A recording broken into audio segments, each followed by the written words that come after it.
این پسر هر روز میرفت لب دریا و همونجا دستشویی میکرد. یه روز دستشویش مستقیم افتاد روی یه ماهی. نمیدونست اون ماهی دختر پادشاه دریاست. باباش گفت کی اذیتت کرده؟ دختره گفت همون کسی که رو خشکی راه میره عصبانی کرد. خیلی کثیف شدم. پادشاه دریا خودش 1000 تا مشکل بزرگ داشت و نتونست به دخترش کمک کنه.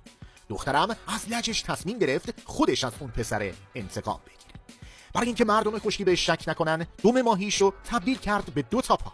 چون تازه پا در آورده بود، راه رفتن براش خیلی سخت بود و هی میلرزید و تلو تلو میخورد. از اون طرف پسرم یه دفعه دید یه دختر غریبه وارد خونه شده. ترسید.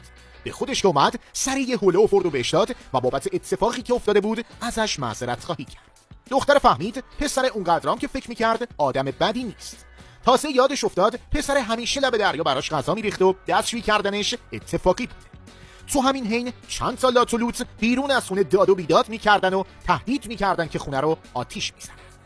دختره گفت باید حالشون رو بگیرن. اون اول فکر کردن دختره هیچی نیست، ولی توی لحظه دختره دونه دونه همشون رو کوبید زمین. هر کاری میکردن نمیتونستن حتی با یه مشت اونم مقابله کنن. پسر تا این صحنه رو دید ترسید. نزدیک بود دوباره دستشویش در بره. رفت جلوش زانو زد و گفت میخوام شاگردت بشم.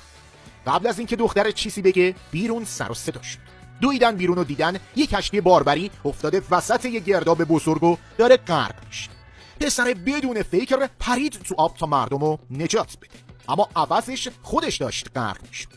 دخترم برای نجاتش پرید تو آب تا نجاتش بده، اما همون لحظه اتفاق عجیبی افتاد.